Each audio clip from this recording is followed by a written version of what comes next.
Hey guys, welcome back to the channel. My name is Brandon and you are watching the Mon-Comics Big 5 Live, a monthly show where I scour the YouTubes and find 4 other creator collectors and bring them on the show and ask them to bring 5 books to show.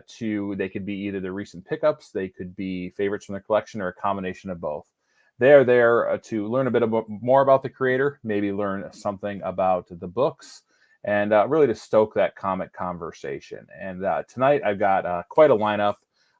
Between a veteran artist, I got a newer YouTuber, a couple newer YouTubers, and a great guy from Australia who's already been on the show. And I'm really excited to have these guys tonight. I think next month I will be doing a live show from Terrificon with some other creators that are going to come on and show what they picked up at the show for that day. So stay tuned for that. And tonight we'll also be doing a giveaway. Before I bring these guys out on to the stage, I'm just going to show the chat the giveaway items real quick. I'm going to keep doing a giveaway every show. So last month I did an action figure. This month we're going to do books. So I'll ship anywhere in the world. Everyone on the panel too, feel free to get on this if you want to play along. But I've got the first couple things. I'm a huge fan of them. I think everyone is in the comic community. Is the Marvel Impel Series 1. I ripped these from a box myself with my wife, so they're pretty damn mint. So I chose Submariner and Doc Ock. So everyone will, or anyone who wins this will has a chance to win these. For books, I'm going to go with The Incredible Hulk, number 290. The first and only appearance of the female MODOK. I mean, it's just a great cover. You can't go wrong with that one. I thought it'd be really fun to throw into the giveaway. The next book, I already had this book and someone just gifted me a copy. So I want to gift it to someone in hopes that they start reading it and maybe fall in love with it like I did. It is Something is Killing the Children, number 1, 8th print. Someone turned me on to this, said, dude, you're a horror fan. Why haven't you read this yet? And my local library had the first 6 volumes and I tore through them in a week and a half. And I have just fallen in love with this. And there's so much beautiful art on these covers that they do with so many wonderful artists, and the stories are just amazing. So I wanted to pass this on to someone in hopes that they might get a bug in it. The next one has been on the hot list throughout the weeks. You all know it. You all love it. It's very, up and coming with Captain America: Brave New World, but X-Force number 1 in the polybag. First appearance of GW. So that will be given away. And then I showed it in my video this week. If you watched it, if you did not, I had good luck at a garage sale and got some great deals on a book. So I wanted to pass the good karma forward. I'm giving away a Fantastic Four, number 84. Great Doom cover. The cover is detached on this, but you can still look through it and read it. And it's going to come in that Mylar magic. So I thought I'd give that away. And the last book I'm going to give away is Avengers number 257. So first appearance of Nebula. Just a really cool Buscema cover. I don't collect Avengers, not that I don't like them, but it's just pick and choose your battles. But I've always thought that was a really cool cover. So to thank everyone for hanging out, to thank everyone for the support and coming and checking out these awesome creators tonight. These will be given away later. It's going to be #comics. So if anyone wants to get in on this, and I'll keep going throughout the show with telling people, but if you write #comics in the chat, I will pick at the end of the show, and we'll see who's going to take this home, and I'll get it shipped out Monday. So, with all the housekeeping out of the way, let's bring everyone to the stage. The first person up, a relatively new YouTuber, my buddy Matt from Matt Likes Comics. Hi, everybody.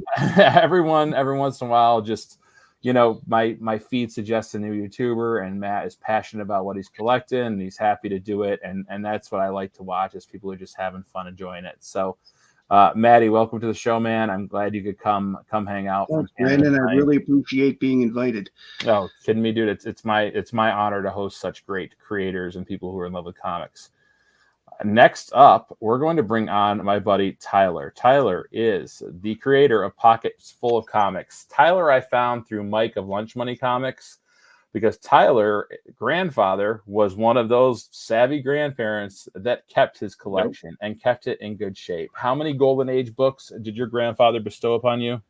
He gave me 750 books, and before that I had 0. So I'm pretty new. You dove into it. You've had to, and you, like me, you love learning about stuff. I don't think you can be in this hobby and not be interested about learning about history, the history of these characters, the history of these books, and your books have some rich history to them, whether it's Captain America or Superman or Batman or the pre-code horror, just some crazy stuff. And Tyler and I actually did a trade. I gave him some cash and helped create his opening, and he hooked me up with a pre-code horror book, which I absolutely love, with Joe Manili art. But Tyler's just on here doing what he loves, and it's great to see someone go from 0 to 100 into collecting real quick with these comics that, you know, like, I won't speak too much for you, but you like the comics that you are into. You're using the hobby to fund the hobby, correct? For sure. I dove deep fast. You know, I bought a press right away. Like, I collected cards before, so like collecting is a big thing for me, always has been, but just it wasn't comics. But as soon as I started learning about them, I just loved it, and dove deep, and recently actually started buying comics. But, you know, having 750 Golden Age books gifted to me with decent value has allowed me to purchase some books I'm interested in without implanting any of my own money, which has been really nice. Keeps the wife happy, you know. So having a blast. Dream. Yeah, no, that's the dream. It really is. Yeah, it didn't hurt that you found some willing buyers really fast. Yeah, really fast. You know, Alan, Comic Collector Geek, he was like on top of me. We were messaging instantly because I had a lot of books he liked. So I sold a few quick just to kind of get a press and learn and kind of start a few things. And honestly, like grading, I love grading, so I started grading a few and covering those fees. But I still have 720 of the books, you know. So I really sold Alan a bundle, you know, and that was it. And Alan kind of helped push that forward. So, and then we became friends, and I met a bunch of you guys, and here I am. So, and I'm honored to have you here, dude. It's great. Your displays be great. I need to add another row. Yeah, you do. Trust me, it doesn't stop. I need to add rows too. Right. Next up, I'm going to bring someone from the future, about 10 a.m. to be exact, from tomorrow. My buddy David, I met through Ricky of All Sorts of Words, and I just started watching David's content. He's a very good content creator, speaks to the camera very well. He just has got it. And I was looking at his books, and I was like, okay, this guy's got some sweet books too. I had him on the Big Five Live a few months ago when he was at Emerald Comic-Con. He was in the States. He was getting married. Congrats on the nuptials as well, my friend. And then he said, I want to come back. And I said, I definitely want you from your home base. And we are amongst a future San Diego Comic-Con panel presenter. Can you tell us a little bit about that, David? What's going on? Yeah, so I'm doing a panel on Friday at 2 p.m. At the Marriott Marquee, I think just off site of the convention itself, but it's still an official panel. We'll be covering, I'm actually doing it with a guy called Neville Grail Hunter Howard, he's going to be doing Australian reprints, but my focus is going to be UK reprints and the sort of creation of Marvel UK, which Stan Lee put together himself. He wanted to have a UK arm. Mostly 70s and 80s books. So I'll be doing a lot of that and sort of giving a sense of that. But unfortunately, as I'll probably let on, we're not able to record it. So I will probably do that as a video in the future for everyone who's missed it. So, but yeah, 2 p.m. San Diego Comic-Con. If you can join us, we'd love to see. Oh, that's amazing. And like I said, they're missing out not being able to disseminate this great information. But if you do a video on it, I'll be there to watch anyways, because I love learning more about the foreign stuff, especially the Pence copies and stuff, which actually are more rare than the U.S. copies, correct? Yeah. Like I think they're 3 to 5% of the total print run, and printed at the same time, which everyone doesn't believe, but it's actually that is actually the case. In fact, I think they were some of them say they were printed first. Right. So the colors would be very great, right? Yeah. That's awesome. Well, welcome, David. Thank you again for joining the show again, but from your home base with that wonderful display behind you. Well, we'll have proper internet this time. I think last time my internet. Oh, yeah. That's right. Yeah, it wasn't great. Fun fact, too, is I'm following Mike Plug's Facebook page, and he just started putting up some of his comics from his own collection, and they were signed, and they were high grade. And I'm like drooling over him on eBay. And then one video, David's like, and here's a Mike Plug from his personal collection. I'm like, oh, son of a bitch, you got that. I think it was a Werewolf by Night one. It was a wonderful book, so that's awesome. All right, last creator coming out tonight. You know him, you love him. Probably if not the best artist in our community, my favorite at least, Rosco. Well, I Just- don't know about all that, but Oh yeah, appreciate you. Thank you I so do. much. I do. Rosco hosts In Between the Lines on Monday night lineup. He is just a sweetheart. He had me on a few weeks ago. We did Hellboy, and his art is just amazing. There he is. Very That's nice. fantastic. His most recent contributions include artwork for the C3 Comics Curing Cancer book, which, if anyone doesn't know about that, you need to go check out. Legion of Comics, Rob's Fat Stacks of Comics. There you go. Also, DJ Links. It is a wonderful, wonderful cancer fundraiser that comes up in October. And a bunch of us, I donated some items last time. A bunch of people from the community donate items. Last year, they raised over $50,000. It is an official campaign for the American Cancer Society, and those guys bust their butts to make it happen. And Rosco just does amazing stuff, draws so much every week. Rosco, how are you, buddy? I'm doing all right, man. Appreciate you having me. Thank you so much. The only thing is winding down to only 5 books. I understand you only have a certain amount of time, but I have like 15 over here, but I think I could show just 5. So. You can do some honorable mentions. I guess when I started this, I was like 5. I wanted people to really toil over it. I wanted them to, but I also wanted to, I said, your 5 could be 5 recent pickups, in case Right. you just were psyched about something you just got. So I know I put the pressure on some folks, and Big 5 Lie had a nice ring to it. But I'm sure you guys will all do fine tonight. So I'm going to go clockwise that way. I'm going to bring Matt. I'm going to make Matt the big guy right now, like this. And then I'm going to flip this around. I'll keep my face in StreamYard. I'd rather them see all you beautiful people. I'll be behind the duck tonight. Yeah. So Matt, what'd you bring for comics tonight? Oh, I'm so sorry, guys. I get so excited about you 4 on here. I got to say hi to the chat quick. Here's Yusuf from Finland. What's up? Hello. It's probably like 3 a.m. there. Doug Bakken.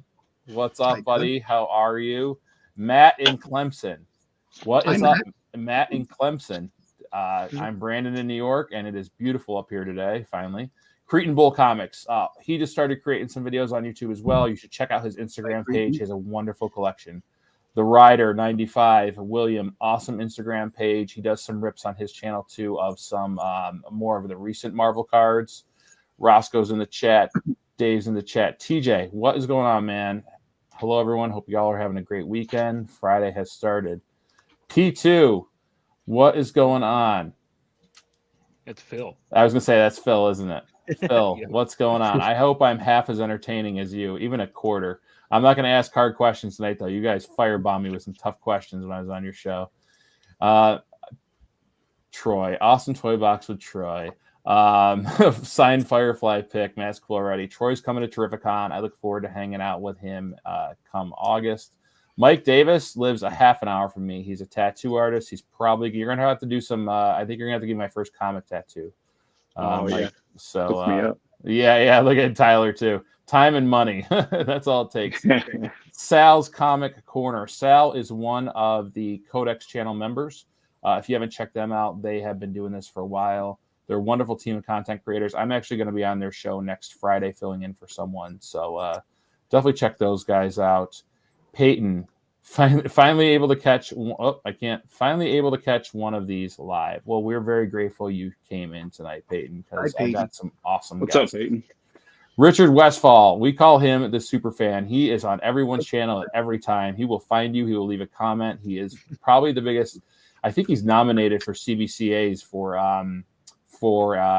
biggest channel supporter, and rightfully Couldn't so. agree more. He was one of the first people on my channel. I didn't even think people would watch my channel, and he was there commenting right away. I'm like, he's a this hell guy's of a awesome. collector too. He has a great collection Really? as well. Yeah, Yeah. absolutely. Big Infinity Gauntlet Thanos fan. Okay. Timor, howdy, what's going on, man? How are you? Matt and Clemson is back. Let's see. Oh, Jab's Expensive Paper. These folks are relatively new YouTubers as well. Check them out. I'm late. What did I miss? Hope everyone's doing well and having a fantastic Friday to kick off the weekend. We're doing great, man. You just clicked in time. We're just gonna get started with Matt in a second. Mattis, hey guys, it's my first live. We will be gentle, or will we? Or will we? Maybe. Guys, we got the Godfather himself in here tonight. I'm not talking about Will Ferrell or from old school. I'm talking Brian LCS. Brian, creator of the Comic Book Community Awards, fantastic content creator. He just put out a video about CGC now offering mood rings for their creators. If you haven't watched this most recent video, go check out Brian's face. I spit out my water. It was awesome. And we're caught up, guys. All right. So without further ado, Matt, I think we're going to see some DC. Yeah, but it's not all DC. Actually, the first one I'm going to start with is Teenage Temptations #5. This is my first ever Golden Age book. Wow. Nice. Okay. I like It's a Matt Baker cover. As you, for those that have the, like Tyler, who have a lot of Golden Age, might recognize that a little bit. Matt Baker also did the first interior story. There are, if I remember correctly, there are 5 stories in here. One is the first one is the one that's on the cover. It's called Notorious Woman, and basically the old lady there is a little upset at the girl at the front because she thinks that she's gold digging her son, and now they're broke, is it whatever. But if you read the story, he's not that flush, and neither she, and he's kind of like the original friend zone guy that she ends up with because she's got nobody else. And there's a few other ones. There's a story where a woman it's basically another friend zone thing where she says 4 years to the altar, where this guy keeps pursuing, and she leads him on a little bit, and then and so on and so forth, and then they end up together in the end, And then there's one where the girl gets the guy that she likes. His heart is on my sleeve is the name of the book. And there's another one that's kind of funny where the girl's a skater, and the guy, unlike everybody else in the 1940s/50s, because I believe this is 1953. Yes, it's 1953. He lets her pursue her career. So once she's done being lets her. Yes, I know. Lets her. Like I said, he actually says, "I'll let you try." So 1953, people. But I like this book overall. The cover is off, but because of the Mylar, I'm able to keep it in place, and the book is complete. So I'm very happy. It's probably a 1-0. So first Golden Age pickup. Do you remember where or why or how? Or I bought it off Alan. I bought it off Alan. Bought off Alan? Okay. Yeah. Alan, nice. It's actually the day I met Alan. Okay. In person, I mean, like we'd been talking for months on. Oh, that's so cool. Nice. Yeah, no. Alan, I ended up buying 7 or 8 books off him, of which 4 were Golden Age over the course of the last few months. Right. So the next one is from April 1959. This one is a DC book. This is Action Comics 251. And the reason I find it important is because inside is an ad for the next issue. The next issue is the first appearance of Supergirl. But the ad has it screwed up because Supergirl has in her regular thing, she has a blue skirt, but in this book they gave her a red skirt. So somewhere the decision was made to change her from red to blue. But the cover here is Kurt Swan, inked by Stan Kay, and I wasn't able to find any other credits for the book. There were 3 stories on the inside. One is a Superman story, which is the one on the cover. This is a Red Kryptonite story where he gets turned into an old man, and he has to, hide it for a week from everybody so they don't guess that he's Clark Kent, right? So it's the old I gotta hide the secret, and Lois is looking into it again. Where's Clark? I haven't seen Clark for a day or two. It's glasses. It's just glasses. Now, is that a small preview or is it a bigger preview? Because I know that there is, I think there's an Action Comics that previews Batman as well. Yeah, well, this one is just it's literally the ad for the next issue. In our next issue, she's strong. She's 15. I don't know why. But it's true. She was 15, drawn as a 15-year-old girl when she first came in.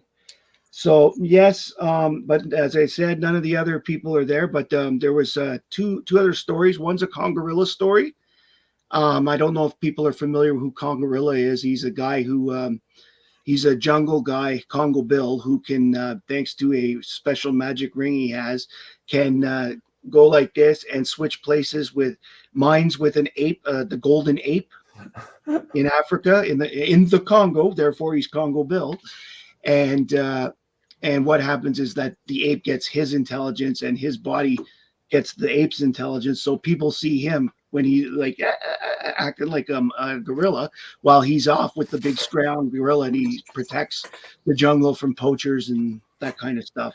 Because comics. Yeah, and the third book, the third story in this one, Action had a very small period around this time where they couldn't quite find a backup because there were 3 stories for about a year and a half after they cut the pages down. So they had a hard time deciding what the backup feature was. So in the meantime, they were using old stories from Strange Adventures or whatever. And there's a reprint of The Giant Amoeba of Space. Any guesses what? I mean, like, it goes around, it eats things, and, eventually they stop it from destroying everything. And it's only a 6-pager, so it really doesn't get into much. I love that cover. I like the blue on that cover. Yeah, I love the beard. I like the fact that it's my only it's my oldest Action Comics. I have a complete run from 327 up, and I'm only missing between this one and that one, I'm only missing 23. Unfortunately, one of them is the first appearance of Supergirl. That's going to take a while. Yeah, I feel you, man. But I've always wondered how far back I could go. So next one is one of my favorite comics from the 1970s. Yes, it is a DC one. It is DC Special number 29, The Origin of the Justice Society. The Justice Society made their first appearance in 1941 or 2. Maybe it was 40. Yeah, 41. They made their first appearance in 41. And from 1941 to 1977, when this book came out, there was never an origin story. That's insane. Paul Levitz, who was writing the Justice Society in All-Star Comics and Adventure Comics at the time, decided, let's write an origin. This was going to be the last issue of DC Special. They figured they'd go out with a bang. So this was drawn by Joe Staton on pencils and Bale Layton on inks. And this cover is Neil Adams. It was one of Neil Adams' last covers for DC in the 70s. I think he only did 2 more after this.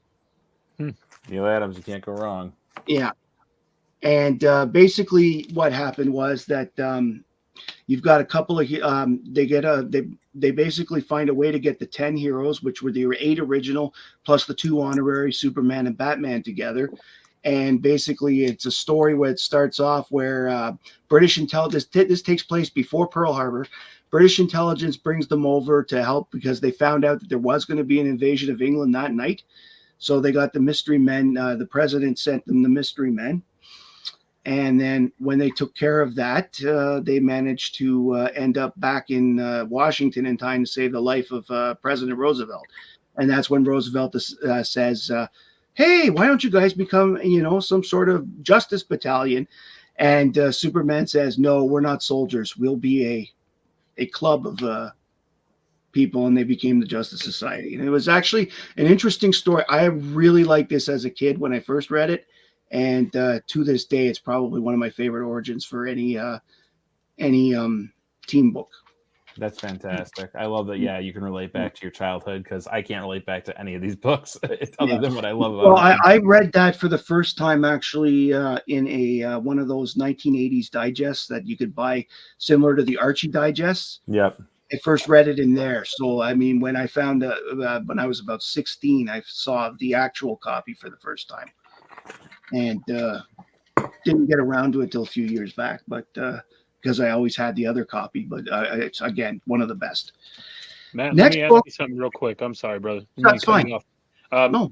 collect a lot of like the war, like the Hitler or like the Nazi type of stuff? Because I know a lot, like Rob Fatstacks. That's one of his collecting.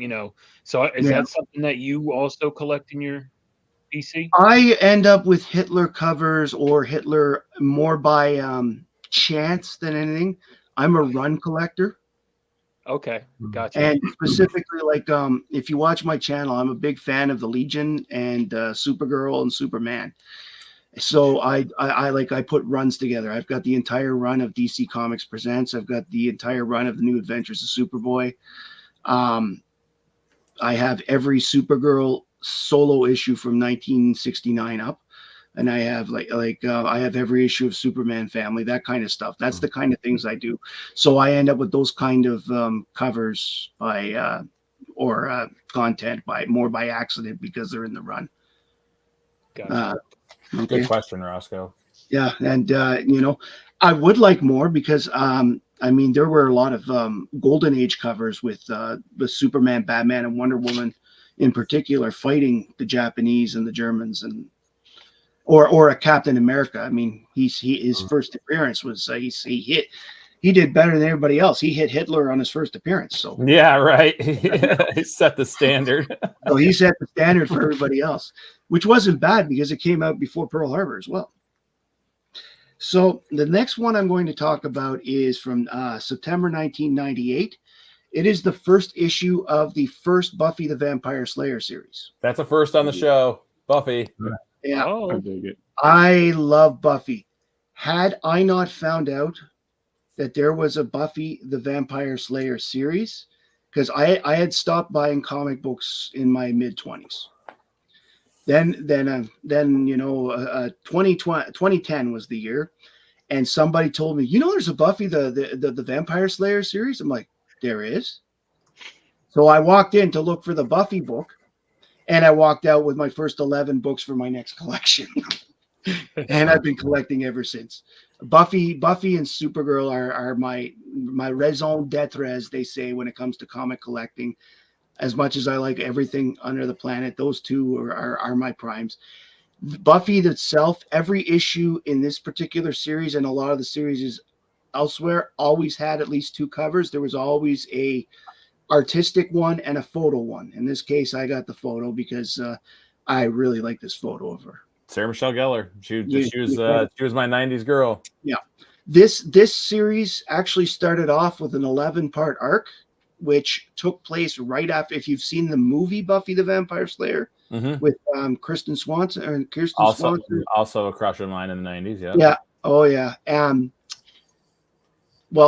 This takes place right after that. This is this storyline here. This book actually has her registering at Sunnydale High. Oh. Okay. She had just gotten expelled from the last school she was at from the movie. And in the course of the 11 arc, you learn how her parents divorced and all that other stuff. It sets things up. This series came out during season 2 of the TV series. So you slowly see all the characters like Cordelia and Xander and Willow get introduced. You also get to see the Pike, if you remember the Luke Perry character. Yep. Continues for a little bit in this series. He's on and off. This series ends when this series went for 63 issues, and its ending corresponds with the beginning of around where she's at, about midway through the first season. She knows everybody by then, but I just learned a whole bunch tonight. I love learning, I never not learn on this show. That's a great pick, man. Thank you that was awesome. Well, I know you got one more, but I was just like that was a curveball you threw us, man. I got one question real quick, Matt. Did you get into the Angel series too? I do have most of the Angel books. I have every Buffy book, and recently I actually bought 3 long boxes off a guy who was getting rid of them, and a friend of mine who's a dealer, and I ended up with probably 3/4 of the Angel books in there. So I actually I've actually right here on the top of this pile is one of them. Here's it's what is it? What's her name? Drusilla. Drusilla's on the cover, and it's a story where she was. I read, this is a 2-part story. I read the first part already. I haven't read this one yet, but they managed to get her in an insane asylum. Go from there. My last book is also my definitely my most valuable in terms of value, but it's probably one of my favorite ones too, because it's, again, little off the main grain. This is DC Comics Presents 47. Yes. This is the first comic book appearance of He-Man. Yes. So, I have the power. I got lucky. This is almost, I think it's an 8 around. Again, it's raw. I don't really get. I own only one slab book. I don't really do slabs, but I got this from my comic shop. Okay, I got this from my comic shop, and I got it in an auction for $120 US. After shipping, it only cost me 170 Canadian dollars in the end when it converted. I got a real good deal on it. I know that the value is, well, at least in my currency, it's well over, it's almost $400. I don't know what that is in American off the top of my head, because I saw a very similar. I don't math well. Yeah, well, no. I saw a similar copy at the show Alan and I went to last weekend at priced at 400 Canadian. So I've got a question. Is there a direct edition? And then also, no, is there a Canadian? This one's newsprint. Newsstand only. That's okay. Yeah. But is there like that one? Is there a price variant for those? There is a Canadian price variant, but which is a new. All Canadian price variants are newsstands. However, this one is the American version because it says 60 cents. The Canadian version would be 75 cents, and it would say Canadian at the bottom. So, do you prefer the American over the Canadian then, Matt? I generally speaking, I prefer. They're gonna rage. They're gonna rage. I had to think it through for a second. Generally speaking, I prefer direct editions. Okay. But the fact that I'm in Canada makes it a lot easier for me to get Canadian price variants. So what I've done a couple times is get a couple copies of a Canadian price variant and then whip one of them to the States, because a lot of Americans are looking for CPVs. So absolutely, but yeah, that's my fifth and final one. I picked this one because this was the biggest one. I think my wife said the only time she's ever heard me do a bigger woohoo was had nothing to do with comic books. Ooh, that was a great. I always get surprised every show when I have people on. I think I know what they're going to show, and it might fall into that a little bit, but I love. You just taught me like a whole bunch of stuff tonight, and that's well. I'll be honest. I don't have a lot of Marvel per se. I have some, but the Marvel I like are things like Fantastic Four and stuff that everybody sees all the time. So I didn't want to kind of show that kind of stuff. All good, man. All good. Let's go with Tyler next. I'm gonna make bear with me, gang. So also anyone who wants to enter the giveaway in the chat, #comics to be entered in the giveaway. I'll draw it at the end of the show and I'll show the comics. To my knowledge, Timor, there's no Whitman version. There you go. And I know that the Canadian price variant, for example, would cost. I mean, there could be. I just don't know if there is one. But the Canadian price variant is about 8% of the run. So here in Canada, it'd be about $50 more. But in the States, it would probably be about $100 more. Nice. A wealth of knowledge. Yeah, that was way more than I'm going to give any of you guys here. So I'm going to show books, but I'm not that knowledgeable. But I did notice the chat was going off about the PSA stuff, and I posted a video today on my YouTube about that. I've graded a ton of cards with PSA, so I am excited about the PSA thing. I know some people aren't, but I am. So I posted that tonight, like right before this. So check it out if you want. It's going to be interesting. Any competition is good for us in the end of the day. Couldn't agree more. But I've got a few things there that I talk about that I don't know. PSA does PSA things. That's all I'm going to say. Oh, look at that beauty. Am I supposed to be This is on the this type show? of stuff I wish I could get. Who just said, am I supposed to be on this show? Am I supposed to be on this show? Everyone's showing these old, are you sure you want me here? I'm going modern too, Rosco. So Don't worry, Rosco. not. Me too. Fret not. I only have My old, Buffy so it's book what I was gotta show. 1998. That's reasonably modern. What issue is that? So this is issue 53, 1948. This is the Origin of Superman Retold, 10th anniversary issue. Super cool book. But my favorite part about this book is, so we talked about my collection a little bit. I didn't have a collection until my grandfather gave me his. And the coolest part was I went over to his house and I was helping him with like some stuff. He had some leaky pipes and his house is just needing some TLC. And I went over there and I opened up these boxes in his basement and they're full of comic books. And me being a collector of just things, cards and whatnot, I'm like, oh my gosh, I got to see these, you know? So I pulled them all up, every box, and they were heavy. Like comic books surprised me. They were heavy. They're full of these banker boxes and pulled them all upstairs. And like the first box I went through, I saw this book right off the bat.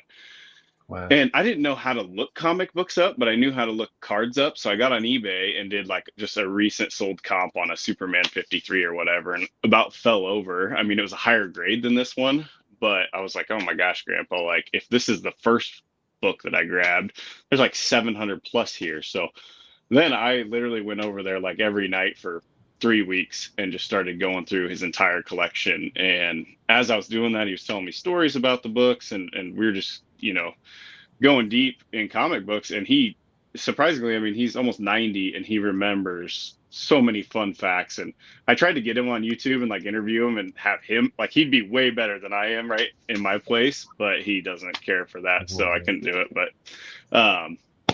But back to the book, the coolest part about this was, you know, none of the books when I found them were bagged and boarded. So I have one comic shop around me. I walked in there, I knew nothing about it. And I'm like, I need bags and boards. I need to protect all my grandpa's books. And I left there with like 400 bags and boards. I get to my grandpa's, none of the books fit in the bags and boards. I bought all like Silver Age or whatever, Bronze Age or something. I bought like 400 of them. Damn it. So I drive all the way back, and you can, I mean, I was so pumped because I found these and I knew they were super valuable, and I'm like, sweet, I'm going to protect them. You know, this is going to be awesome. Couldn't even get them in the bags and boards. So turn around, go back, get Golden Age ones. I took a comic with me so she could help me, you know, the lady that was at the store, and she wasn't overly like nice, and I haven't been back since, honestly. We have one store around us, and I don't know, maybe it was just a bad day for her, but went back, got the new ones, bagged and boarded all 750 of them, and then Alan, the comic collector geek, let me know that I bagged and boarded all 750 of them backwards. I put the flap on the front and taped them all, like, so I'm new, you know, to it. But that's a very Alan thing to do. He was like, they're all backwards, Tyler. I'm like, I'm sorry, but I'm not redoing them until they go in Mylars or whatever. I'll tell you what, when I went back to that, if I were you and I went back to that store to get the proper size bags, I would have bought the least interesting comic in that collection and not show up with something like that, because they would have been like, can we see the rest, please? We'd like to buy them. Yeah, I'm surprised she didn't ask what the rest were, because I brought this with me, this book. Oh, you took that one? Yeah, Isn't so that this is, the Wow. first Kryptonite? what's that? Isn't that the first Kryptonite, or is that 61? I'm not sure. Yeah, I don't think it's this one because they don't list it here. That's not always accurate though. That's That's true. Yeah. It could be. It could Takes be, them a for while sure. they're not great about that sometimes. That's something I had to learn too. But what a spectacular cover. The yellows, you know, the Superman trade dress really reminds me of the 70s movie, how like the letters flew off the screen at you, the Christopher Reeves one. That's freaking unreal. Yeah, But beautiful. so this one will never leave because this was the first comic book my grandfather ever gave me. Like I looked this one up and he's like, well, just take that one with you. And I'm like, okay. So that's the book that I just threw it in my truck raw like that and took it to the store with me, and now I've got a 2.5. So I was dying at Troy's comment. They made me stand forever to post for that cover. Looking this one up. Well, it's actually the first Jor-El and Lara. First Jor-El and Lara. Okay. Wow. Nice. Come on, CGC, do better. That needs to be on there. That is shocking. That should be on there. That is ridiculous. Yeah, I threw it in my truck. I ate a hamburger on it. Dude, seriously, it was sitting on my like center console just raw like this, and then so pretty cool. Okay, so it is 61. My favorite book. JOB says that 61 is the first occurrence of Kryptonite. So yeah. Very good first start. Did you grade that one first? Was that the first one you graded out of the collection? It was, yes. Actually, the grading. So I didn't know how to grade or anything, and I met a guy through Instagram. The first time I posted the YouTube video, I mean, my Instagram just blew up. I had 1 million people like, well, I'll buy the whole collection for $2,000. And, all the people. And I just was like, no, thanks, whatever. And actually ended up having to block a couple people that were just kind of not real nice. And it surprised me anyways. But Brixco Comics and 360 Comics, if you know those two guys. Yeah. So Brixco, they were so nice. Like Joe was awesome. And Joe called me like, Matt, sorry, not Matt.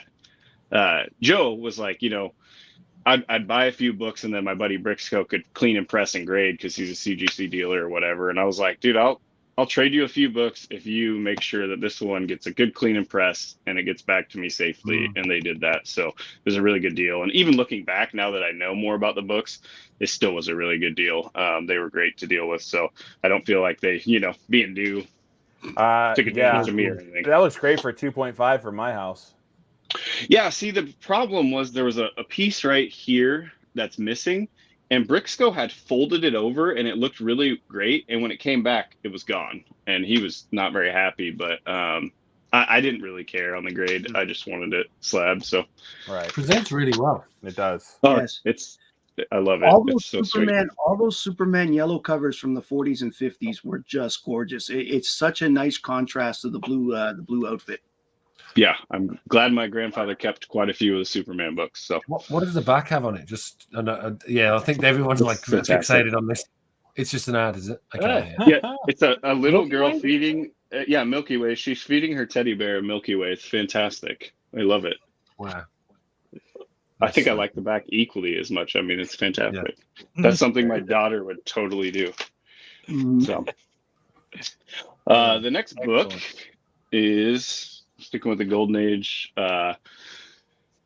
Captain America. It's the first appearance of Golden Girl, and has Human Torch in it. This is Captain America number 66. So 1948. So this is an embarrassment of riches. No way. Wait till I show off my modern books. You guys are going to be oohed and awed. My God. I knew that you knew I was going to show these because I've shown them on my channel, but a lot of people don't watch my channel because I'm so new, But this is Bill Wolfolk story, Al Bellman art, Sid Shore's cover and art. So this was one Alan really wanted, and I just couldn't let it go. I just really liked it with first Golden Girl, and I'm like, I got to keep it. I really like Golden Girl. I'm not surprised you tried to get that from me. Yeah. Not shocked. Hashtag not shocked. Yeah, he definitely wanted this one. I think that this would have graded. I mean, if you saw this book in person, I think it's a 4-5, but I probably should crack it and pay Brixco to try to get this pink stain out of it. I don't know where it came from or what it is, but that pink stain is literally like the only problem. So they must have just hammered that stain, but I don't know. Beautiful book though. I love it. I don't know how you get rid of it. That's the issue. Yeah. I can't.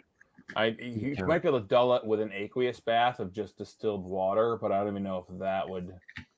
But that'd ding you for restored then, wouldn't it? Not necessarily. So my comic book cleaner presser Comic Spa that Mike from Lunch Money Comics used, he does aqueous bath, just distilled water, nothing else. I've sent in 2 or 3 books that have had aqueous baths, and they didn't ding me. Unfortunately, based on the age of that comic, for all we know, that could be one of those dyes from back then that would actually damage the comic more if you put it in water. That's very true. Yeah. Great. This is great conversation, man. I love it. I'm actually on your comic cleaners wait list, and I was going to send this book, but I couldn't wait to get it slabbed because I was just like, I just got to protect it for now. I do if the I same. Gotta crack it, whatever. I'll send it to him later. But I'm like 47 on his list right now, so it's going to be a while. Yeah, it's. And I have plenty of other books that are going to go. So. Yeah, no problem with that.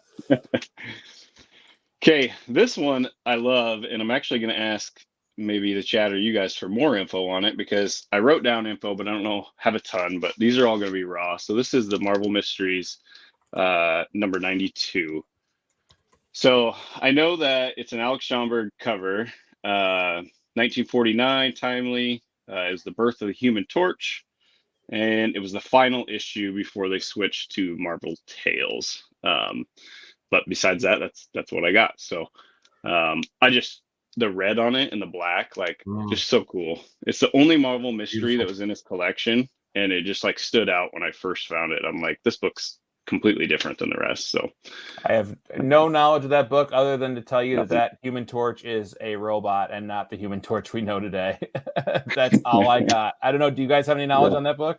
The only knowledge I know of it is that I do know that I think Stan Lee did this because he did not write the original Human Torch origin story, which was also the first appearance of that particular character. Stan Lee got involved to give it more detail and make it more his. That's all I know. I guess I did have one more note. It was the first appearance of Witness. I had that on there, so I don't know who Witness I'm is. just looking on it, and it's I don't either. Doesn't have that in there. I think is that probably because he's being protected. Yeah, Stan Goldberg was the cover artist, right?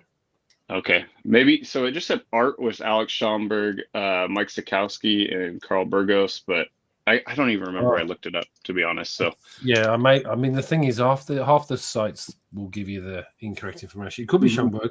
It's there's 4 stories in there, right? As well. That's the other thing. Yeah.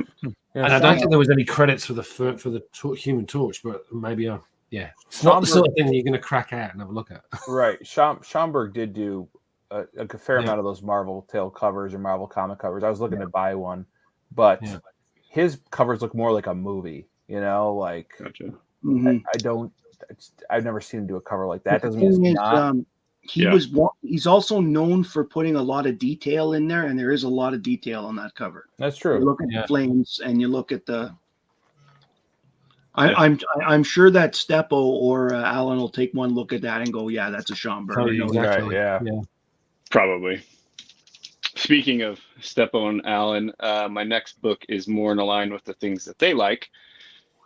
And I know you showed a Matt Baker cover, so I'll show a LB Cole cover. LB Cole and Jungle Thrills, nice. Yeah. So both of them have that. This is so cool. How are you thinking? Wow, look at that. So this is Jungle Thrills number 16. Art was LB Cole, and then there's stories and art by Matt Baker inside.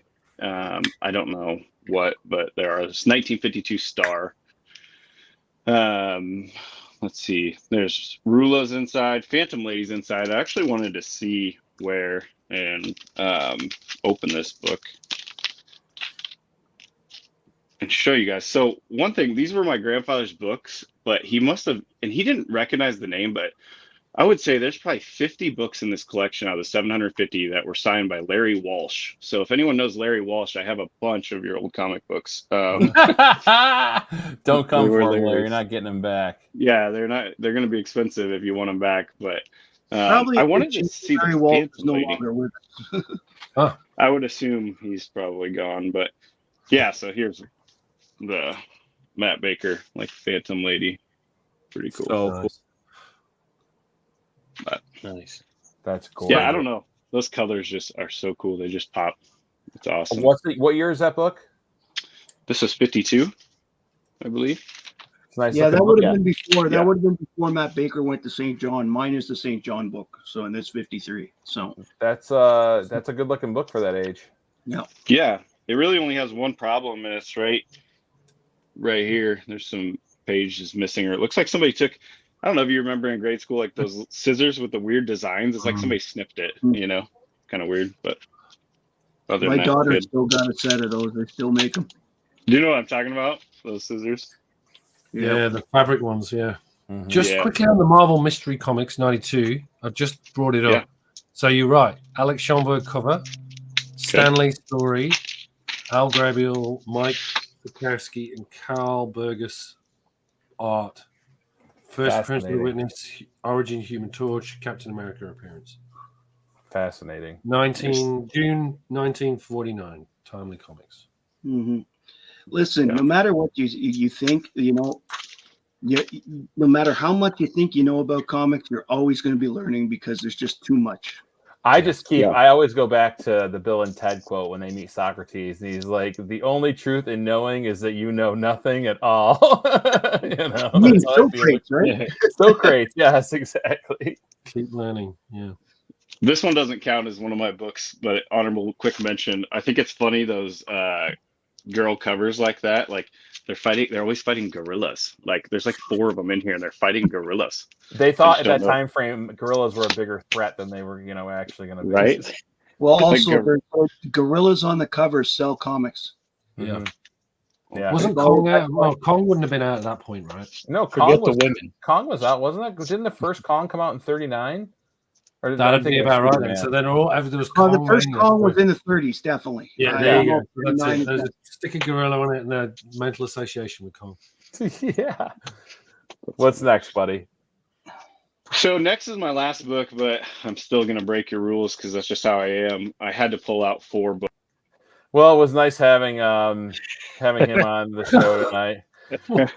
just playing. I had to do that to Hagen last week. Sorry, Tyler. Say they break the rules. So all the other panel faces were like, "Oh my god!" No, I stole that from Comic Book Canon. They do that. It's funny. Sorry, that's dude. Funny. Break the rules. Okay, so the first book or the last book I'm going to show is actually the Jackie Robinson #2, and I love that book.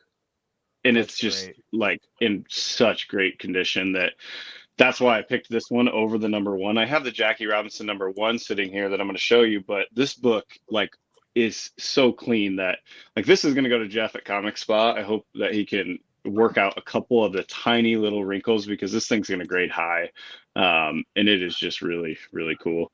So this is Jackie Robinson's first World Series where the Dodgers beat the Yankees in 1947.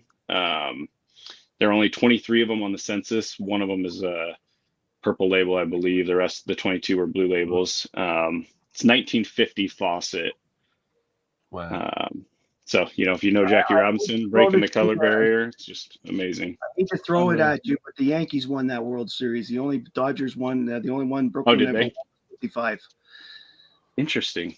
I thought that's the Dodgers one. That's a real piece of history in 2 different worlds, right? So comics and actual, sports history, cultural history. That's a huge book.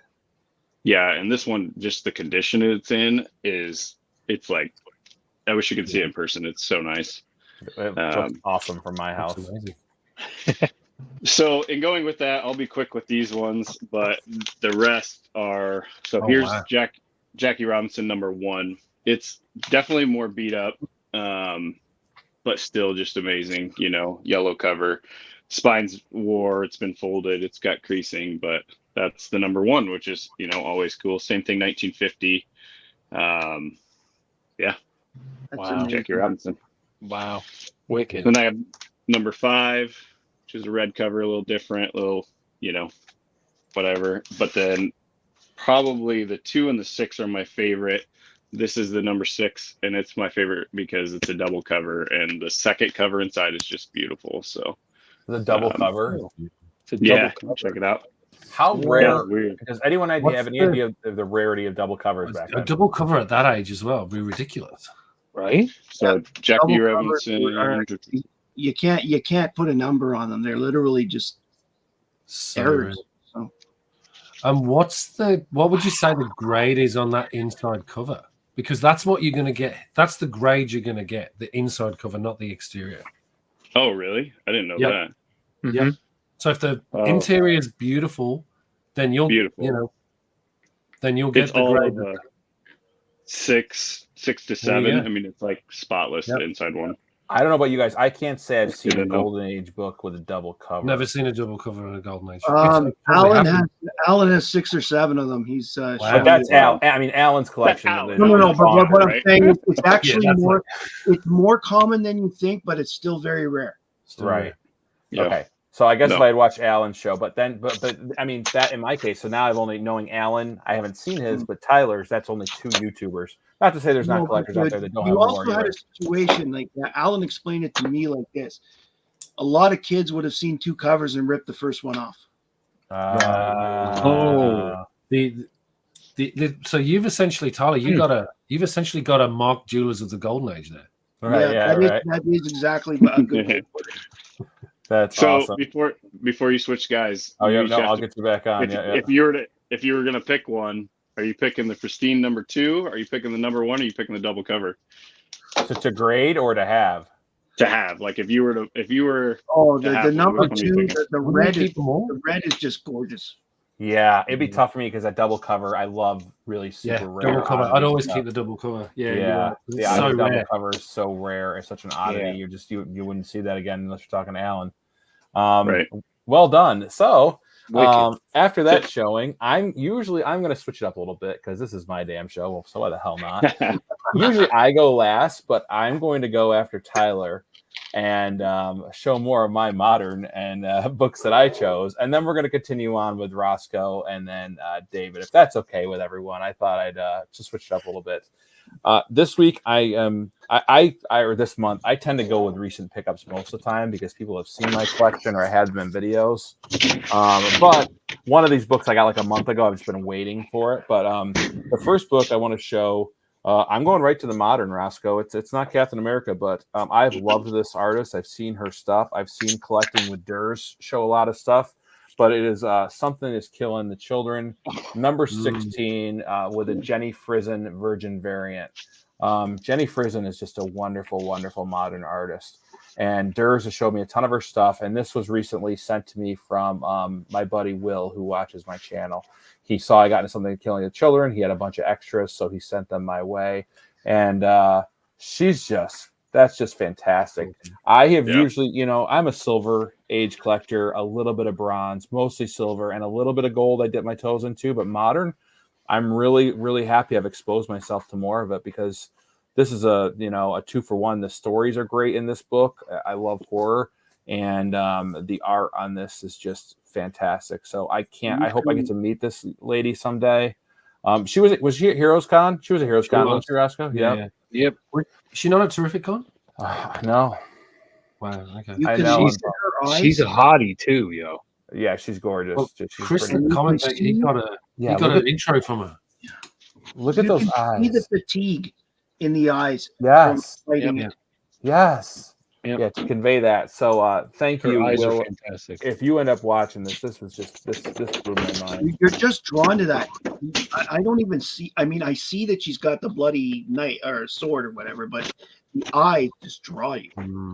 Yes.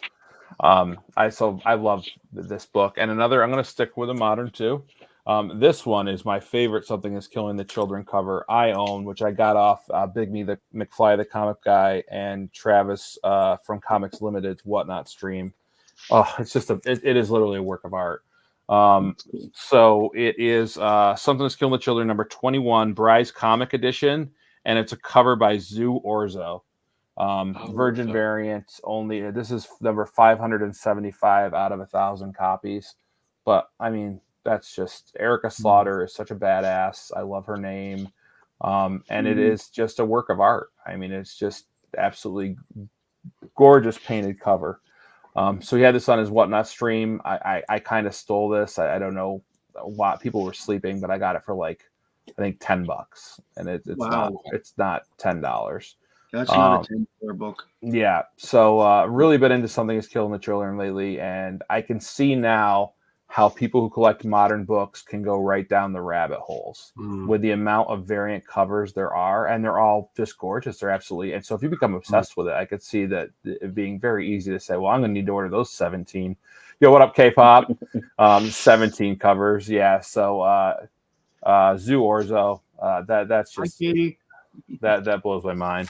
So that's my second pick. Now we're going to go back in time to something I'm more used to collecting. This was gifted to me. Well, actually, I'm going to trade him some books. I just haven't sent him yet. But my buddy Chris, who watches the channel, Daredevil number 37, classic Doom and Daredevil fighting cover. And I think I'm just going to go after this run now. I have 1 through 10. I've got most of the hard work out of the way until you get to like First Elektra and some of the other ones that are like big first appearances. But Daredevil, I was talking to people after my video about like 10 or 5 most undervalued comics, and we got to talking, a bunch of us in a chat, and I think, Daredevil really doesn't get the love too, is his rogues gallery isn't great in the first 10. You've got Purple Man, you've got Stilt Man, you've got the Owl. Like, a character is really only as good as his rogues gallery, right? Mm-hmm. Like Batman, Spider-Man, Superman, they go up against some great villains, and Daredevils are just like, meh, Stilt Man, Man. Yeah, at the same time, Stilt Man is someone I'd like to see come back just for the novelty. Oh my God, it would be hilarious. It wouldn't be hard to do. So yeah, just it's got some love to it, but it's a great battle cover. Anytime I can get Doom in with Daredevil, I'm a fan of.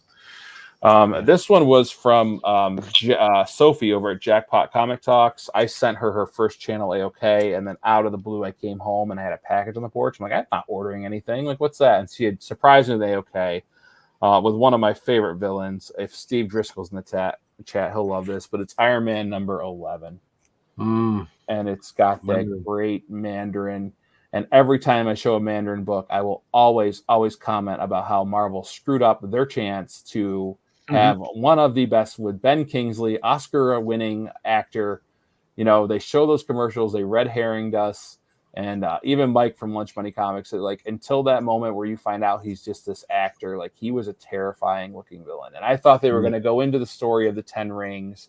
I thought it was going to, lead into the implications of Fin Fang Foom and how he got them from his spaceship. And I thought they were going to tie it all in, and they really screwed us over. But this is just a wonderful, wonderful cover up with a Mandarin on it. Beautiful. Awesome. Yeah. Beautiful cover. Thank you. See, Rosco, I'm going with some silver and some modern, I find that Ben Kingsley was better in The Sopranos than he was in You're absolutely right. Yeah, and that sucks that I have to say that. This book I got about a month and a half ago. And this is my example of buy the book, not the grade, because I didn't need this in high grade, but I figured it was appropriate for this week. New Mutants number 98. I love that book. Yeah, so I need to first get that. first Deadpool. It's coming out. I don't collect New Mutants, but I think Daredevil, or guys, God, I'm not even drinking tonight, guys. Come on. The first Deadpool, I love Deadpool. I think everyone's loved Deadpool. I saw his card as a kid when I was growing up, the Marvel card, and I always wondered what was going on. And I just it got a 5.5 because it's missing a strip right here. Oh, but it's a news. Really banged it. It's a newsstand, yeah. It's a really good looking 5.5, and they had this on the show for 300, and I think I offered 250, and they accepted. So I don't care that it's a 5.5 to get a key first appearance. Like you guys know me, I don't need the book in the highest grade. I just want to own the character. And I thought I'd get it before prices, because I really think we all, the first two were awesome. And I think that they're going to handle this one well too. And I just didn't want to have to go after it if it spikes again. And so I thought it was a good time to get on a mid-grade copy. I don't care. People are like, I want my modern's got to be 9.6, 9.8, not me. Just give me the book, So yeah, cool. Deadpool first appearance. That was that. Beautiful. What's a 9.6, 9.8 of that book cost? I have no idea. Not too. It depends. Newsstand is more expensive. I think I saw one for $2,000, a newsstand, and then 9.8 for $2,000. Gotcha. I could be wrong, and then less for direct, but there's an Australian variant. Oh, really? Yeah. Nice. Now, is that cheaper or more expensive? It's more expensive. It was again like super low print run. Oh, that's crazy. So that's my 5, and now I'll let. Nice. Now you don't have to follow Captain America's, third appearance or something. Excellent. Awesome. Okay. Good, because I'm more of a modern collector. I mean, don't get me wrong, I have my fair share. But I do have a book. It's funny because I didn't know Brandon was going to go before me, and he showed a book that I was going to show tonight. Well, not the exact book, but Something is Killing the Children. Jenny. Oh, that's sweet. I love that cover. I've seen it. I want it. I want that, and I don't even. Oh, she signed it. Yep. You sexy bitch. That's hot. Nice. On the blade. So the reason why I'm showing this is this came out in 2019, And I was starting to collect in 2018-ish, 2019. I started getting a little more, and I saw this book, and I was like, man, look at that. It's beautiful. I was like, man, this is wicked. Ended up reading it, and then I kind of this and another book. I'm not going to show that book tonight, but Shirtless Bear Fighter is the other book. But these two indie books got me. Now I'm like a big indie head. Like I love indie books. Don't get me wrong, Marvel, DC, yeah, but I don't know. Indie has just got me. The stories, they're just unbelievable. Some of the stuff is just crazy stuff that I would think up. Like I just read one just recently. Patton Oswalt, in a really cool creative team put together Barfly. If anyone's read that, Just heard about it. that was pretty cool. I really dug that. So I'm reading Ain't No Grave, which is fantastic. Scotty Young writing. That's another one of my guys, but anyway, so but yeah, it was funny because you showed it and I'm like, oh man, I'm showing something's killing the children too. Yeah, this is one of the books that got me really into more of the indies. So I kind of want to change my YouTube channel name to Shirtless Bear Fighter. Like that's fantastic. Yeah, that's a pretty great comic name. It's a great book. It's hilarious, by the way. I typically, and what issue is that, Rosco? This is number 1. Number 1.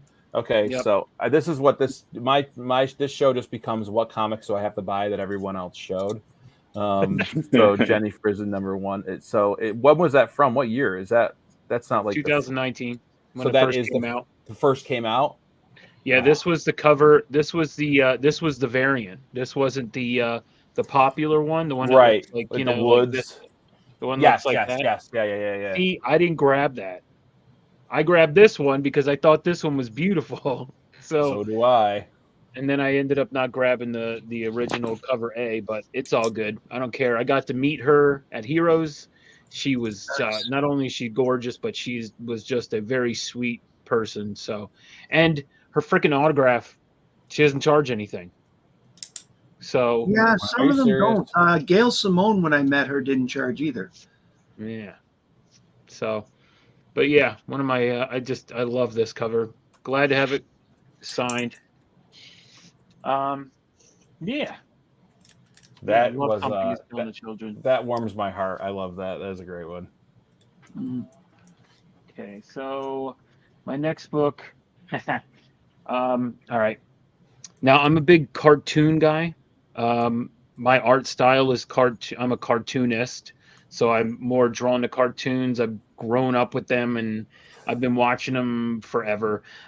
Simpsons got me into it. I kind of fell out of the Simpsons, except for the Treehouse of Horrors. They're still dope, but the show is still. And then Family Guy, and that fell off for me. But there's one show that just keeps on. I absolutely love it more and more, and that is Bob's Burgers. I am such a big, huge fan of Bob's Burgers. I got this last year at Heroes Con, and then I got one on Whatnot that was like in a freaking $5 bin, and it's like $100 book. It's wild, but well, not anymore. It was. Who knows what it is? Probably like $50 now, but still. But I love this show. Don't ask me who my favorite character is. Maybe Teddy, but still, I don't know. I love them all. But yeah, I'm a big cartoon nut, and like I said, Bob's Burgers has just been so good. The writers have been amazing, and I know a lot of people don't really typically like the artwork or the art style, but I know in the beginning it was rough. But that's like everything. Look at the early Simpsons. Look at the early Family Guy. All that artwork was not on point, believe me. So, I mean, I still know that people are like, well, it's still not great. But, just watch it. I guarantee you, you'll laugh. I mean, some of the stuff they say, it's just off the wall. But, again, I'm a huge, huge Bob's Burgers fan. And I know we were talking about San Diego Comic-Con backstage. And so one year I really want to go out there, because they do like the Hulu animation. Like they do like a big thing where it's like Family Guy, Simpsons, Bob's Burgers, You know, just so many like cartoons that are out. And but I would yes, absolutely, that was wild. That's Brunch Squatch. Yep, that's when honorable mention coming up. uh Yeah. Beef Squatch. This is I drew this. Nice.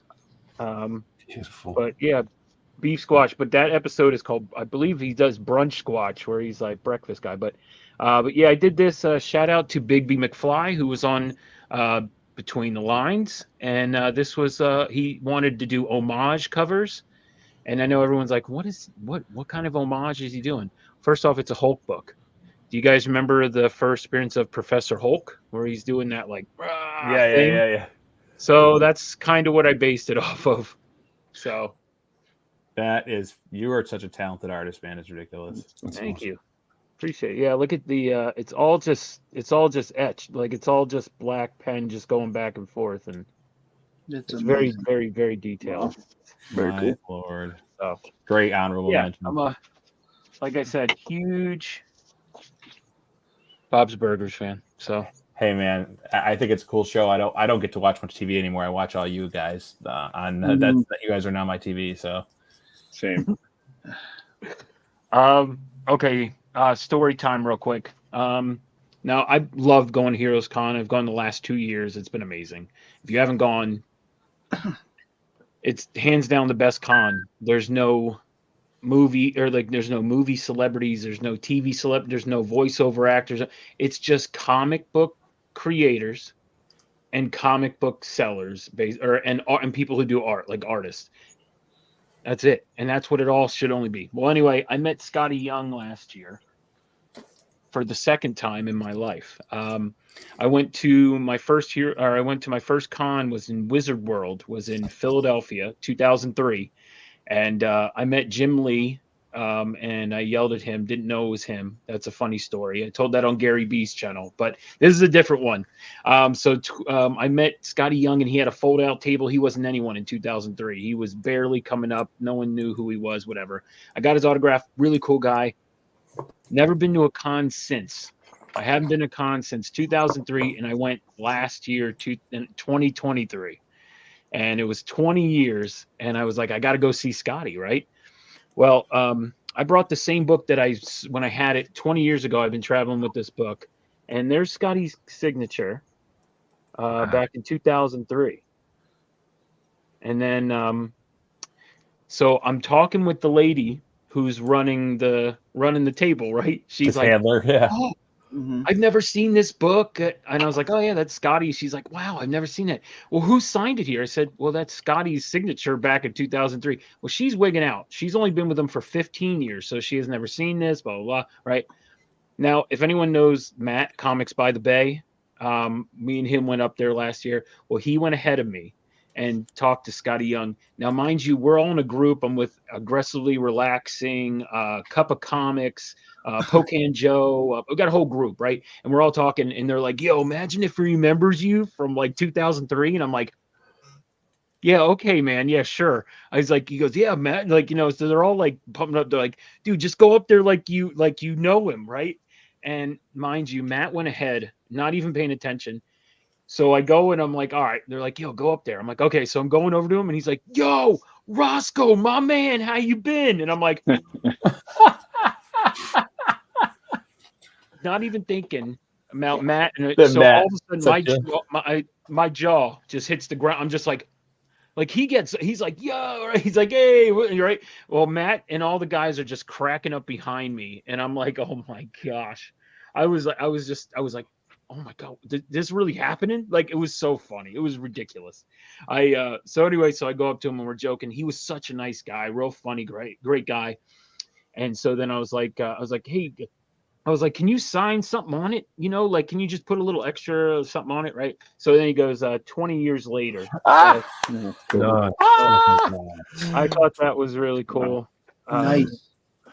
So yeah, I've held on to this book for quite a while. This is his Human Torch run. This is issue number 7. Dope cover, but this was like the book that he was selling at his table, like, you know, for like, so I was like, oh yeah, I'll buy that and have you sign it for $4. And needless to say, I held on to it for so long, for 20 years.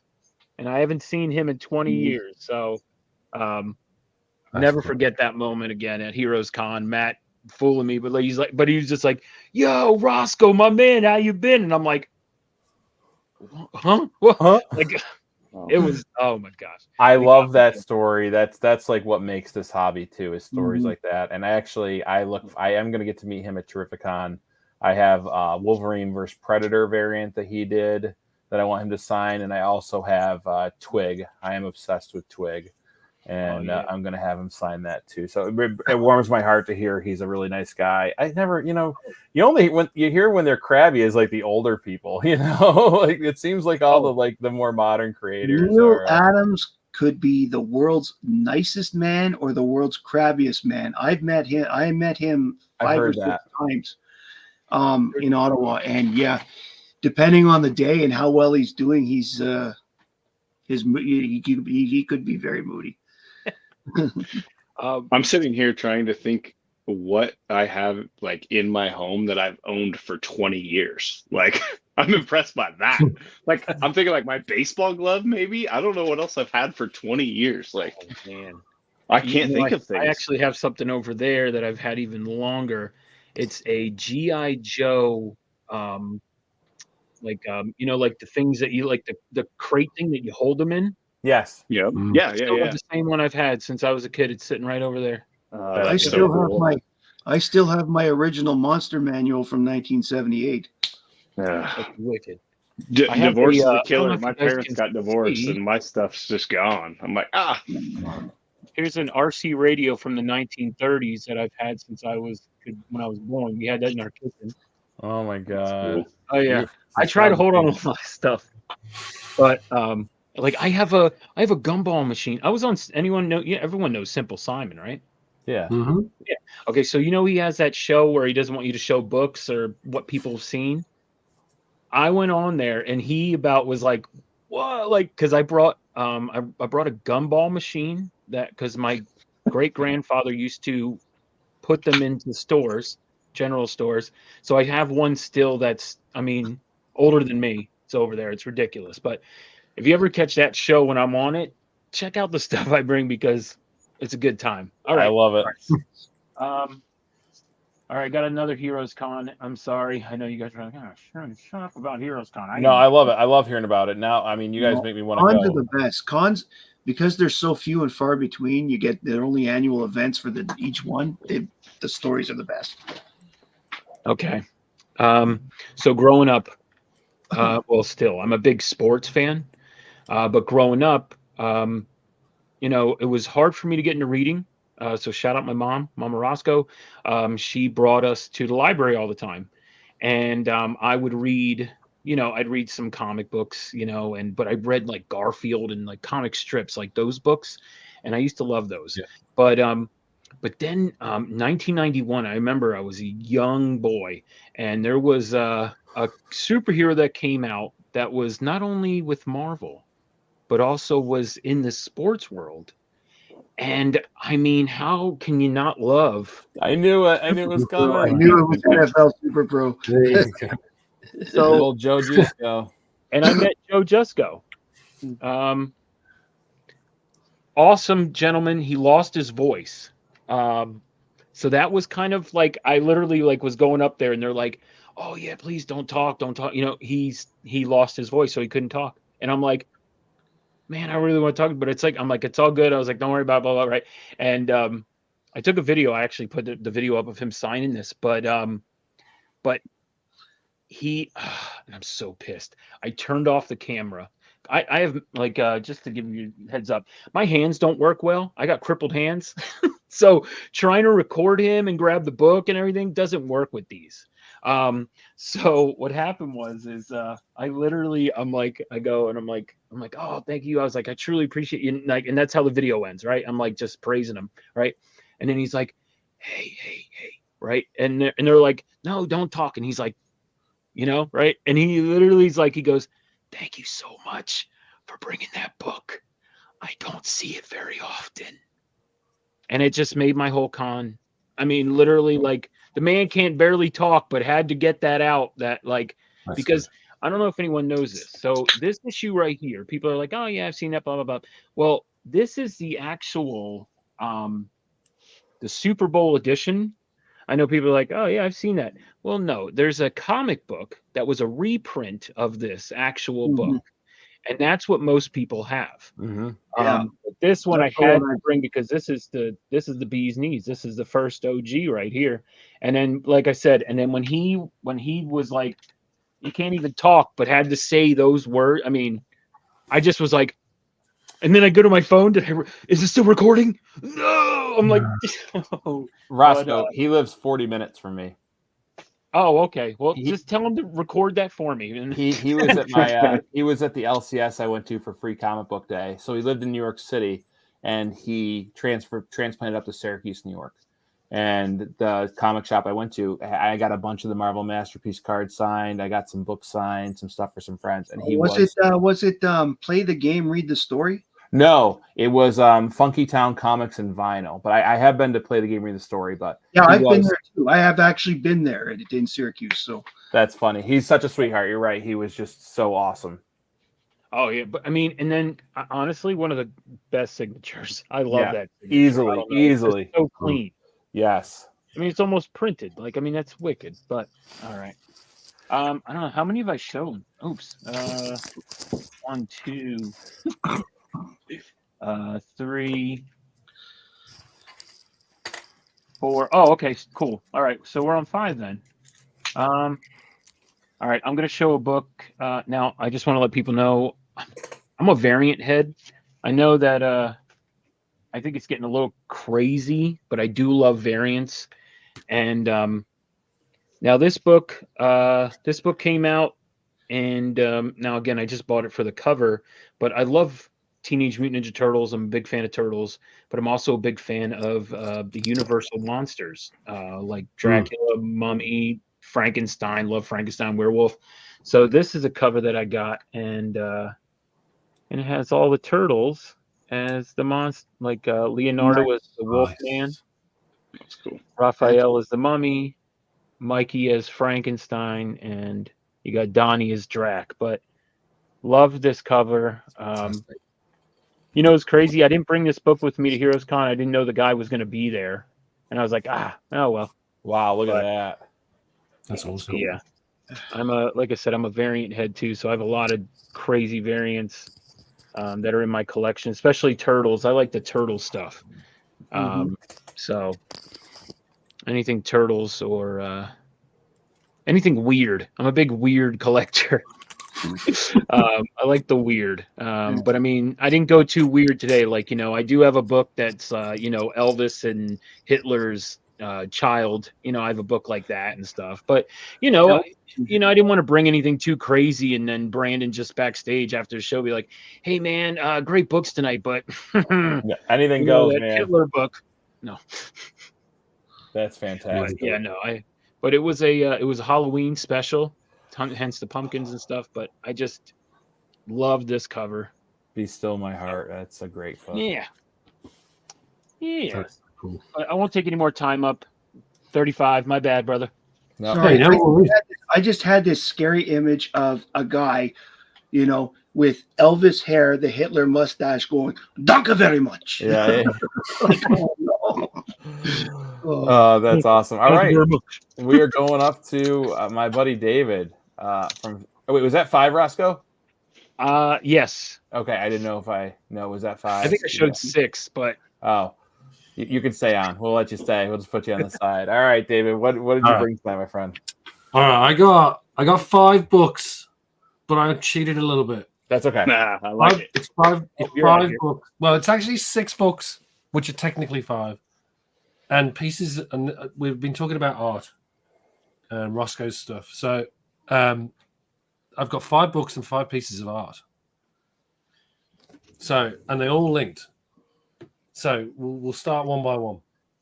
Do we do on books first or art first? Ooh, do art first. All right. Oh, Ben Temple's So, this is original Nate Bellegarde, No M.N. #1, the first panel, I think in the book, first original art panel, it features the Nowhere Men. I'll show you a little bit up close so you can see it. The pencil, they're like just the line work is immaculate. Wow. Hey, Brandon, I just want to say thank you for letting me go before 35 here. So this a background on all of these, right? This is from when I started collecting again in 2013. This was one of the first books I ever bought. CGC bought books. It was by Eric Stevenson, who's the publisher of Image Comics at the time, and he did this with Nate Bellegarde. It only ran for 6 issues with that creative team. I think Jordi Belair was the colorist as well. And then it sort of picked up, and then it's never really finished. It's just a fantastic book. So this is the first appearance of them, and then we have the book to go with it, which is signed by Nate and Eric. So this is the first book I ever bought off eBay that's a CGC graded, and it was a signature series. So issue 1 of Nowhere Men with the signature. But I did get issue 2 signed by both of them too. Oh, that's cool. And I thought if I did that, I'd have to get the original art of that cover. So that's the original cover art. So this is the only piece of cover art I've got, I think. But this is, very, that 1 and 2, having those key pieces of art. Yeah, that's okay. That was beautiful, David. Wow, it has come out of the gate swinging. And then book 2. And this is was in 2013. I got back into collecting and bought. Let's start with the book first. Okay, do the book first. You can do. You pick. You pick according to impact. I loved Brian Michael Bendis' all new X-Men #1, which was, for those who don't know, this is the original X-Men come back to the modern times to try and. This is post Avengers versus X-Men to basically teach Scott Summers the error of his ways at the time. I bought this off eBay, signed by Stan Lee. I think I paid $100 at the time. Right. It's 2013, by the way, folks. So that's why. Yeah, it's just funny to hear it now, 11 years later. So yeah, bought that, loved it. That was my only signed Stan Lee book at the time. But then I also reached out to. Can I ask a question quickly? Yeah. Have you ever submitted to CGC from Australia? Yes. How long did that take you to get your book back? Oh, it's literally 4 days because it comes back FedEx priority. Oh, okay. So it's not grading it's not time plus, yeah. Yeah. But there's a reason why I like this book is that they introduced Tempest, who's the time manipulating mutant. And she's an Australian, and it's based in the Gold Coast in Australia. So this panel is when she manifests her powers. And I wanted to get this. This is Stuart Immerman's work. So yeah, got a double-page spread at the time. And again, didn't pay a lot in 2013 for original art. So happy to have that. So all of the themes of all the books, they've all got, it's a book and a linked piece of original art from the creator. This is the first on the show. Thank you. This is fantastic. Wow. That is amazing. Cool. Who's Lettuce Comics? His chats are hilarious. Lettuce is Hagen. Watch his channel. He'll blow you. Check him out. Hagen was on my channel a couple days ago. Yeah, that's funny. Look at that, mutants. That's yeah. Go on. This is Demon Bear storyline. Bill Sienkiewicz cover, signed by Bill and signed by Chris Claremont. Again, this is one of the first books I actually got it signed by them, but I bought this graded 9.8 from eBay again back in 2013 for $20 Australian. Whoa! So super happy. This, as I say, collecting in 2013 was brilliant at the time. Demon Bear, look out for shirtless bear fighter. No. Yeah. Yep. And to go with that, seeing as the first appearance of Warlock, this is my Bill Sienkiewicz commission that was done that same year. That is wicked. Of That's Warlock crazy. Wow. that he did for me. Cool. That's mind blowing. Wow. So you're a big Bill Sienkiewicz fan? I'm a big Bill Sienkiewicz fan, and he takes a while to do commissions, and this is one of the more detailed one. Again, 2013. This cost $500. It was ridiculous. You can't even go to a con and get a sketch cover now for that. It's crazy. So, fun fact for you, brother: Bill Sienkiewicz did an Alf cover for the annual issue #1. I don't know if you've ever seen it, but I love that cover. The Alf cover. Yeah, it's by Bill Sienkiewicz. I'll have a look at that one. I don't think I've seen it. It's an annual. It's an annual. Mm-hmm. Okay. Just a fun fact. Just a, I like the weird. I told you, and you should see this cover. It's his style. So if you get a chance, take a look at it. That's fantastic. All right, 2 more to go. This is a raw book that I got graded. So this is sad to hear that this movie's not, or TV show is not going to be made at the moment, or has been pulled by Marvel Studios apparently. So this is Young Avengers, Jim Chung, first appearance of the Young Avengers. Great book. Really enjoyed that book. But again, another piece of original art. The concept sketch for Hulkling that I bought off auction many moons ago, back in the early days. I think, again, 2014, 2015, something like that. Got it for a steal. Missed out on Wiccan, but managed to get Hulkling. Hold on, I'm going to make awesome. you fully big for a second so we can see. Yeah. Yeah. Wow. That's so freaking awesome. That's That's sick. amazing. So I love the arm details. Yeah, that arm is badass. The 2 different styles in the forearm and the glove print. I love it. It's so cool. So cool. Excellent. Rosco, was the Alf Sienkiewicz cover the one where he finally eats the cat? Oh, good one, Ron. I don't know if he ends up eating it, but I think you may be right. All right. All right. So, to close us off, Captain Britain 16. Wow. First battle of Captain Britain and Captain America with some classic dialogue there. Back off, mister. I'm warning you. Save your breath, Yank. You started this crap. Now I'll finish it. So, which shows me another question. Yeah. We have Captain America. We have Captain Britain. We have Captain Canuck up here in Canada. Is there a Captain Australia? I think so, but as I say, I don't know off the top of my head. We need chat to help us out. Is that a program? Is that a prog?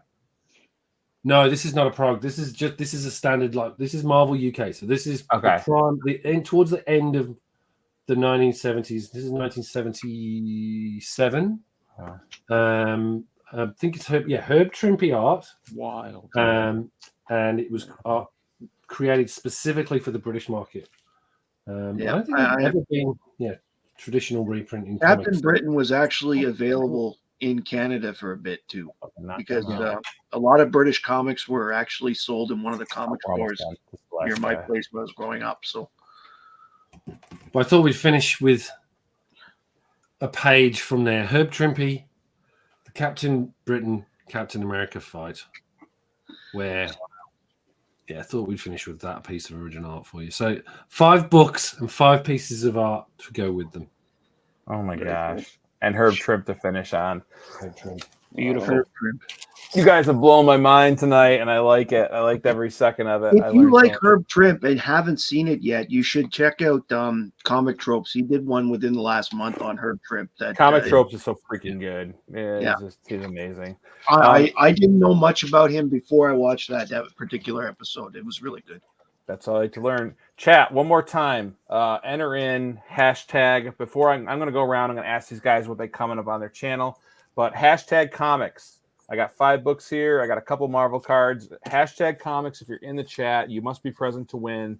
And I'm going to give you guys some free books and send them out Monday. You can be anywhere in the world. I don't care. I'll ship them out. So hashtag comics in the chat while I go around and see where everyone, hey, Bruce, where everyone, what everyone's got coming up. So I guess we'll start where I finished last time.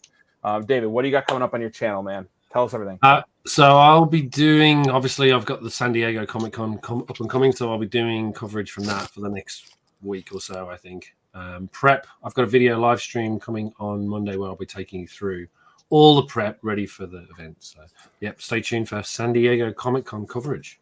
That's awesome. All right. Matt from Matt Likes Comics. What do you got coming up, buddy? Well, Alan and I last weekend went to a show together, and we did a $50 challenge where we each took $50 and tried to see what books we could get at this particular con. His intro video went today. Both of us have a search video coming tomorrow, and on Tuesday on my channel, we'll have the results. And people will be allowed to comment who they think wins. And basically, we're going to count after a couple of days, we're going to count the votes, so to speak, and determine who won there. I've also got a couple more history videos coming up, and I got 2 unboxing videos that I've already just recently taped, and I've got a couple of Dell videos planned. I haven't taped them yet, but I'm in the research part right now. So.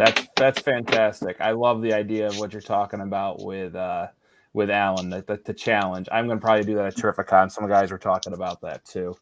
It was a lot of fun.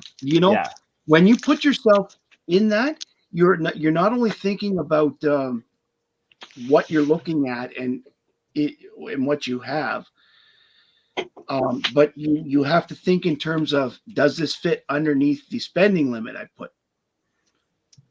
So that's hard to do with comics sometimes. Yeah, it is. I ended up doing a few dollars. Well, I mean, I've always been a dollar bin diver anyway, but I mean, the stuff I got this time surprised the heck out of me. That's awesome. Yeah, I even managed. Both of us even managed to get Golden Age books under. So it can be done. It can be done. Can be done. Rosco, dollar bin diving, baby. Tell the folks in the chat what you got coming up and what you do regularly. Okay, so Monday night, I'm part of the Monday night lineup. 8:35 p.m. Eastern Standard Time. You can catch me and my co-host over on Between the Lines on my channel, Geek Out with Rosco. It's my channel. If you want to follow me, I'm a cartoonist. And on the show, I draw as well as the guest, and people from home draw, and they send in what they draw, and we show everything at the end. But the person who comes on, they pick the theme.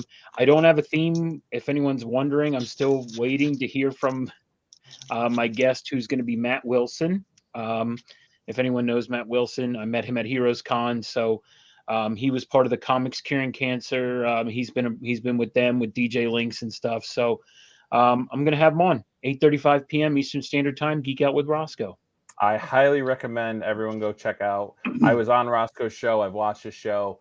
It gets the community into it. And I'll tell you what, the people submitting art to that show will blow your freaking mind. There's the Hellboy he did during my show when I was on with him. But some of the people that submitted them, some of the artwork that submitted, I would have made T-shirts out of them and wore them proudly. I've seen Big B's art. He's really good.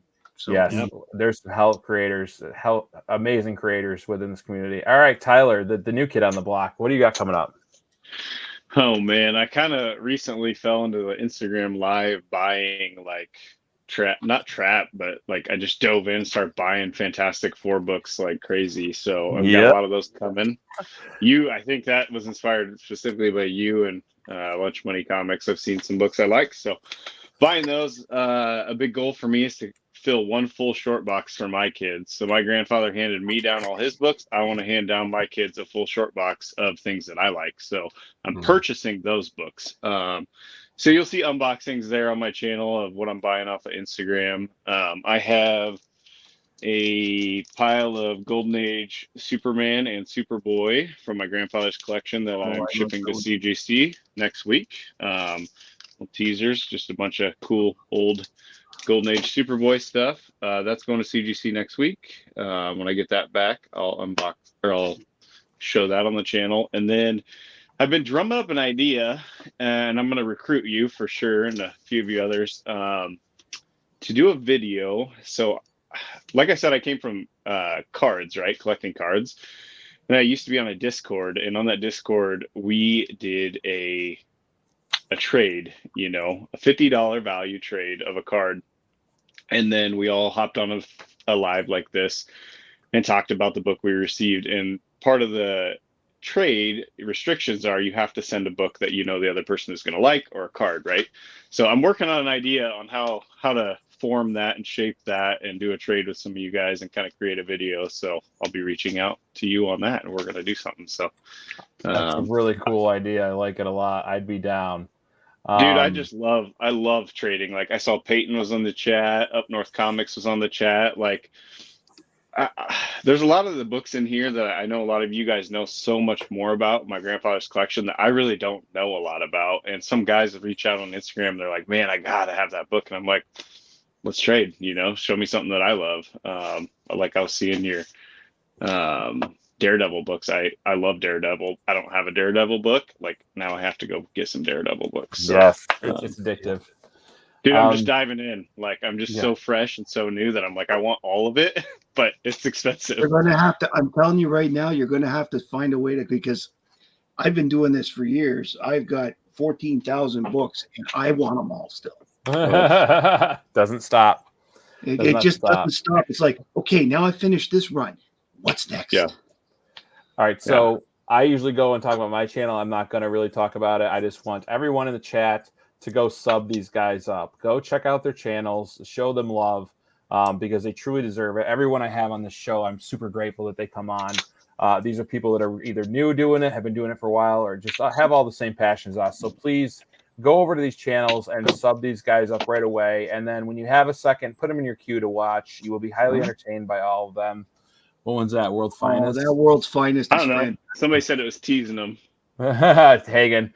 I wish you'd come backstage, Hagen. So I'm going to do the giveaway tool for #comics. Let's see. 4, 5, 6, 7. And I'm going to draw. And the winner is...